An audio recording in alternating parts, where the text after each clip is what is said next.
is Democracy Now!, democracynow.org, The War and Peace Report. I'm Amy Goodman with Juan Gonzalez. Our guest is Glenn Greenwald, Pulitzer Prize-winning journalist, founding editors of The Intercept, just published The Secret Brazil Archive, a three-part expose revealing that the judge overseeing the case that put former Brazilian President Luiz Inácio Lula da Silva behind bars likely aided the federal prosecutors in their case against Lula and other high-profile figures.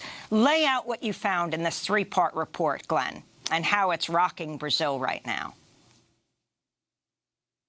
Sure. So as your audience likely knows, because I've discussed it with you many times and you've covered it with other guests, Brazil is a country that has been swamped by multiple political crises, the impeachment of former Workers' Party President Dilma Rousseff, who succeeded Lula, the ascension of this far-right president, Jair Bolsonaro, economic crises and the like. But by far the biggest event in Brazil was the imprisonment last year of former President Lula da Silva, not just because he was such a giant on the world stage democratically, which he is, because he was elected overwhelmingly twice in 2002 and 2006, and his presidency was so successful in lifting millions of people out of poverty, in transforming Brazil, that he left Brazil and left office, with an 87% approval rating, which is unheard of. So to put somebody like that in prison is an earth-shattering story in and of itself, but it was made all the more consequential by the fact that all polls showed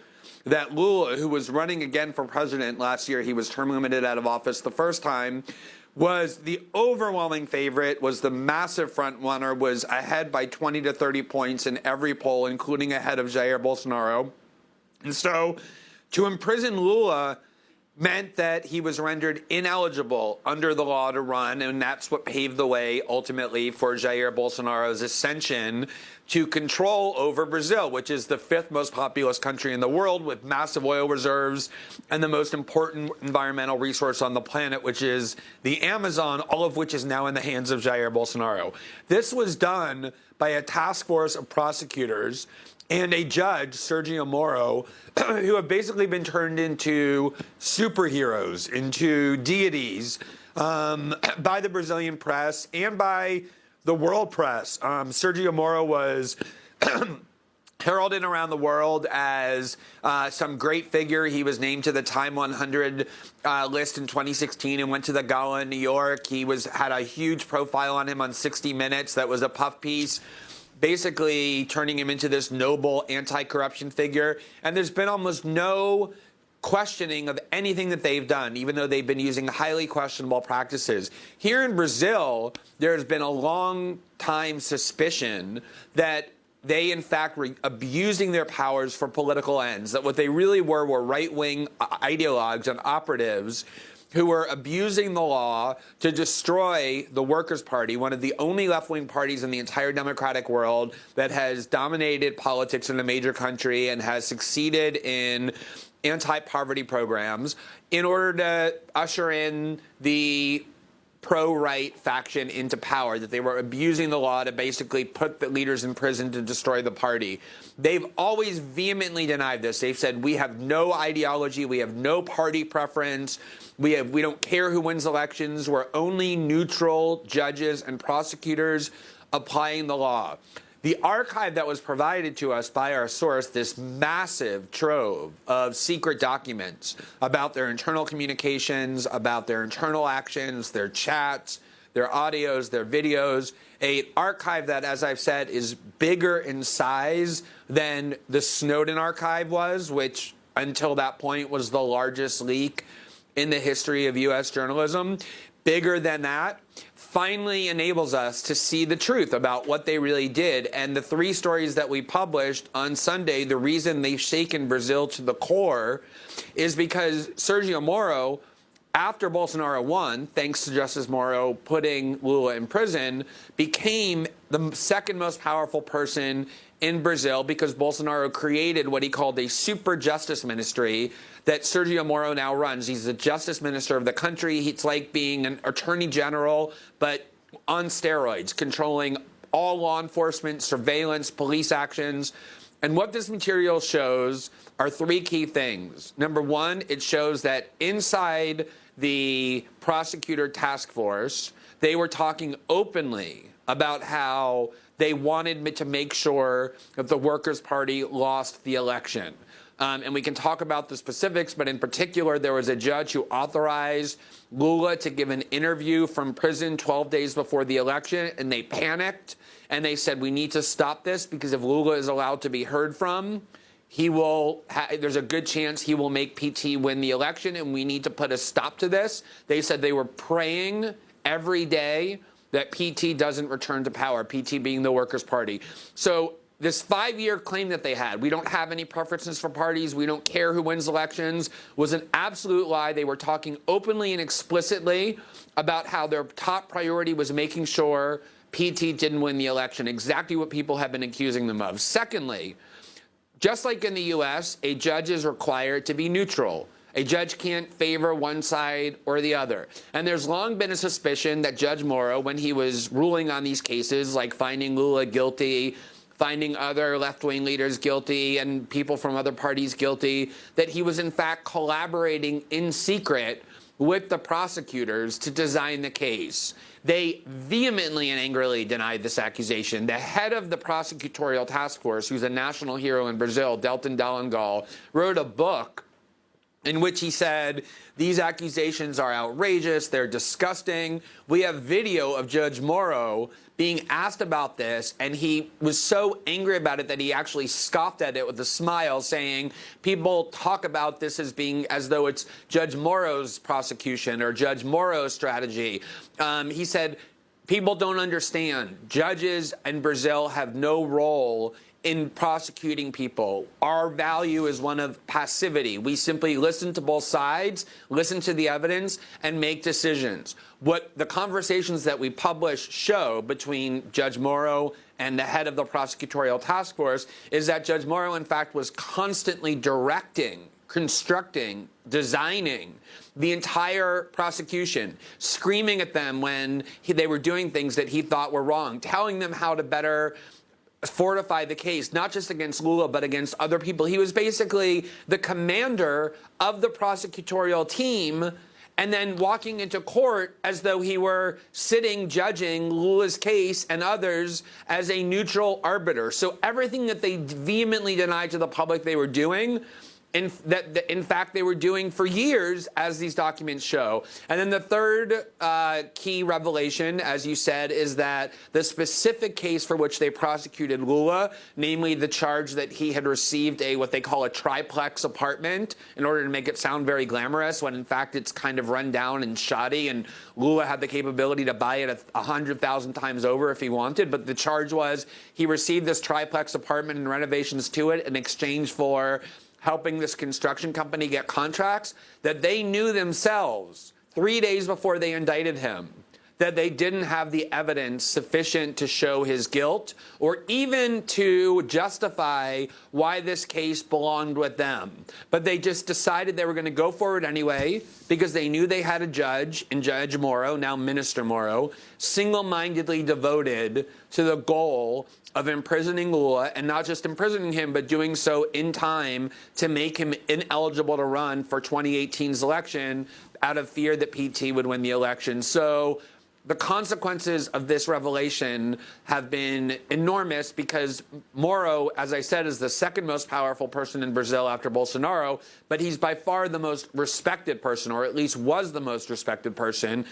And even his most ardent and loyal defenders, in light of these revelations, have said there's no way to defend this conduct. One of the biggest right-wing newspapers in Brazil, Estadão São Paulo, that has spent 4 years praising and heralding and cheerleading for Sergio Moro, came out and said he needs to resign and the head of the task force needs to be fired, just based on the first 3 stories that we publish, and that's indicative and reflective of widespread sentiment, and that's why it's shaking Brazil to the core, because Sergio Moro is crucial to the legitimacy of the Bolsonaro government. Well, Glenn, getting him to go join the government was a crucial part. Glenn, I wanted to ask you, because these are obviously very explosive conclusions that you've reached or you're reporting, could you talk a little bit about the archive sources that you have? In other words, I could understand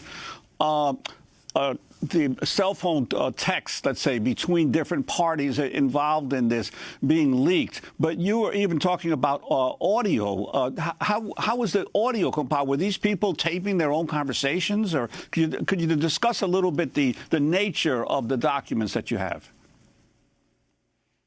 Sure. So when I say audio, generally what I mean is, and we haven't published any of the audios yet, so I'm reluctant to say much about them.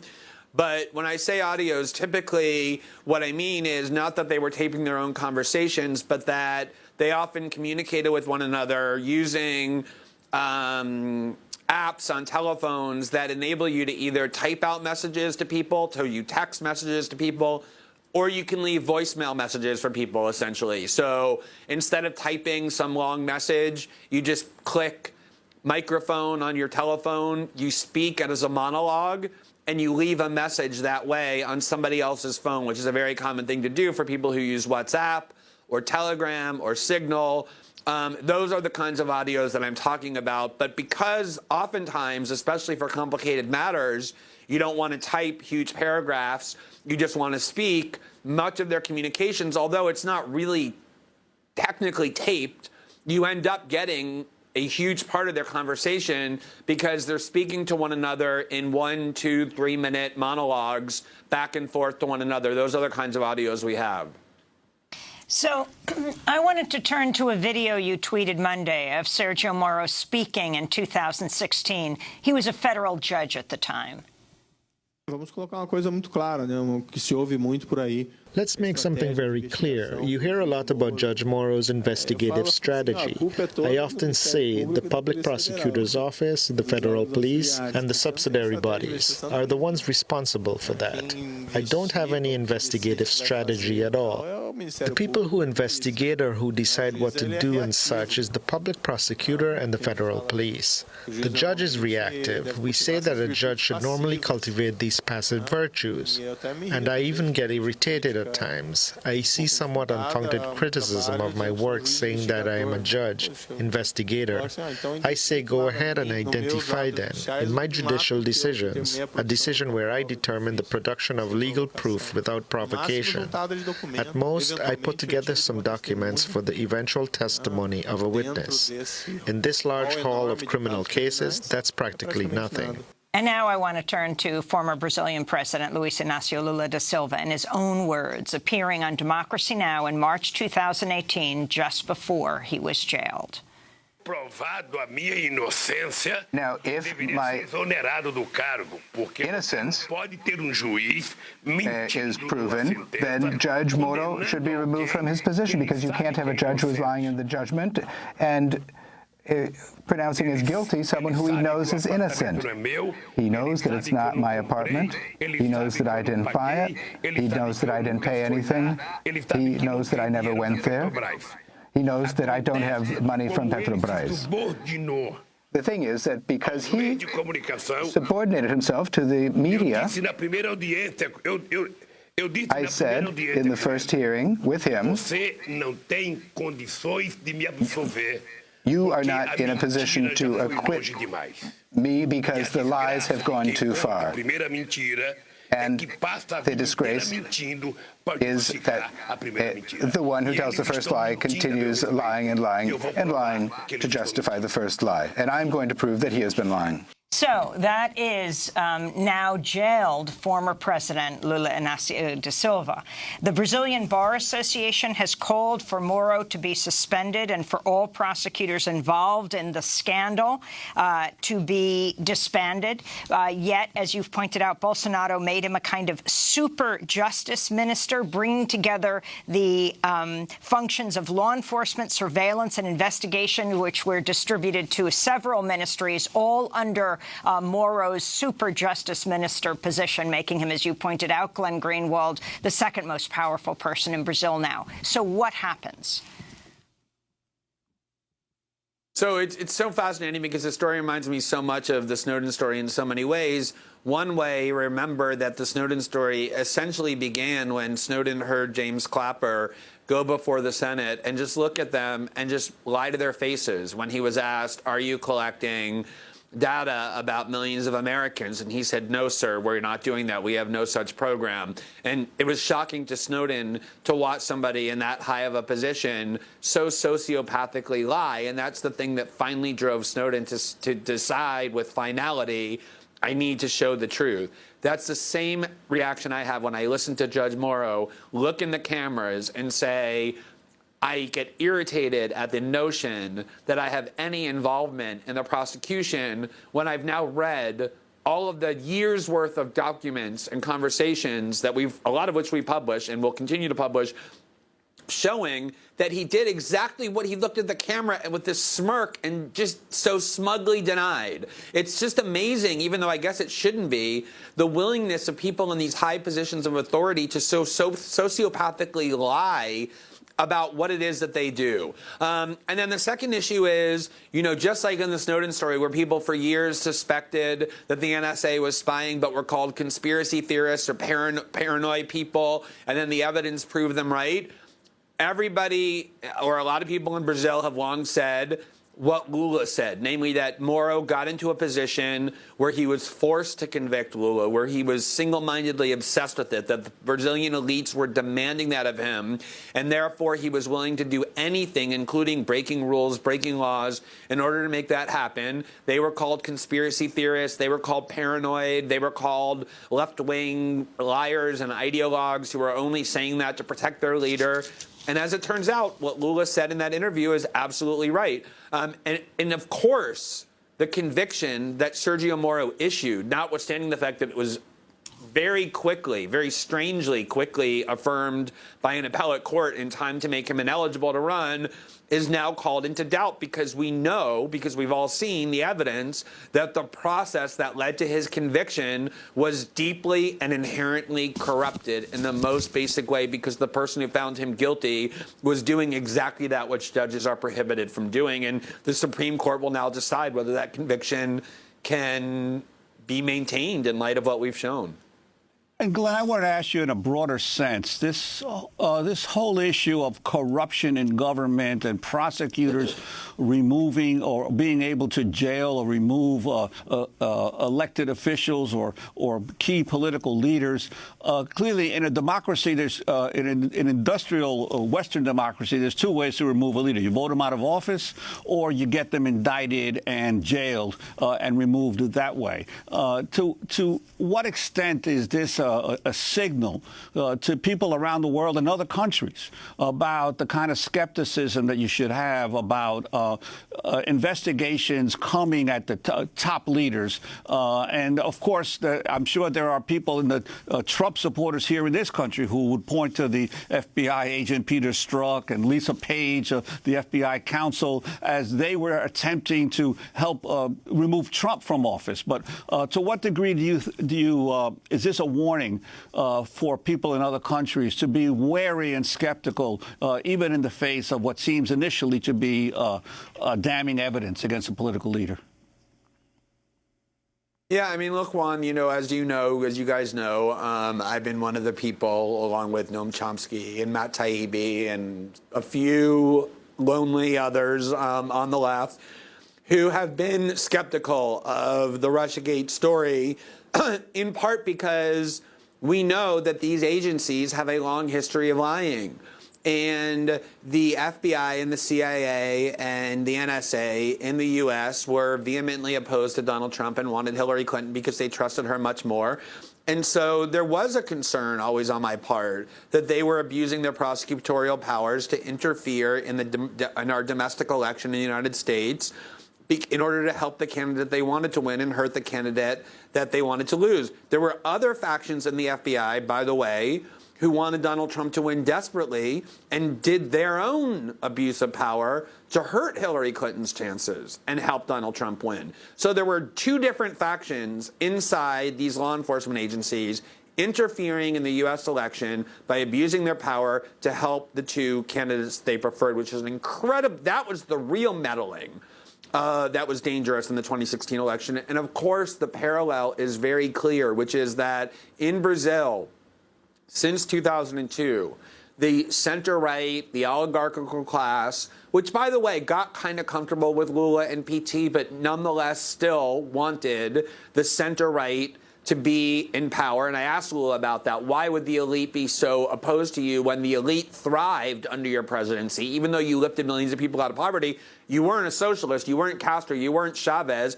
The markets in Brazil, the rich in Brazil, prospered under Lula. And he said it was cultural. They hated the fact that somebody who came from poverty was in the presidency, who doesn't speak perfect Portuguese, who didn't read until he was 10. They hated seeing in airports people who used to be invisible in the favelas now able to fly to visit their family, to be able to buy apartments. They hated it culturally. They felt like their Brazil was being taken away from them. And so they couldn't beat Lula. They couldn't beat the Workers' Party democratically. And so they abused the force of law in order to destroy the party that they couldn't beat politically. And this is a serious warning and a serious danger about why anytime people in power exercise power in secret, we need to be skeptical of them. All human beings. And I believe that these prosecutors began with good intentions. Brazil really is a country that has been plagued by corruption on the left and the right for a long time. They're young people. They're in their 30s. I believe they began with good intentions, but they became so drunk on their own power, nobody was questioning them. The large media here in Brazil, with the exception of Folha, one newspaper, stopped questioning what they were doing, just applauded for them, served as their tool. When you have that kind of faith being put into you, that kind of unquestioned power, as I'm not hardly the first person to observe, that kind of power corrupts people. And they got corrupted, they became politicized, and they became drunk on their own belief in their own goodness that they thought they were above the law and could break the rules because their ends justified the means. And it is an important lesson to learn about power in general. And, of course, they ousted, impeached Dilma Rousseff before they imprisoned Lula. Finally, Glenn, very quickly, you've got this three-part series. It's rocking Brazil right now. Calls for Moro to go down, the super justice minister, calls for Lula to be released. What do you think is the chance of this?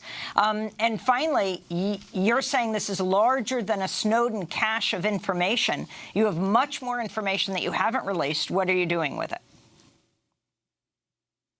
We are working feverishly to publish it as quickly as we can. Obviously, you know, there's a lot of desire to see more of it, but we have a responsibility, just like we did with the Snowden case, to make sure that what we're publishing is done well and professionally and accurately, because if we make a single mistake, they'll use that forever against us to undermine the credibility of the reporting. But definitely more is coming very soon.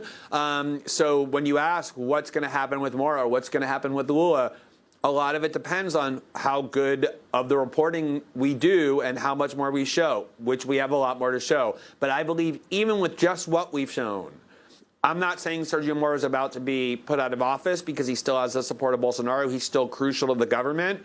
But certainly he's severely damaged and weakened and will continue to be more damaged and weakened as we reveal more. I'm not sure he can survive that.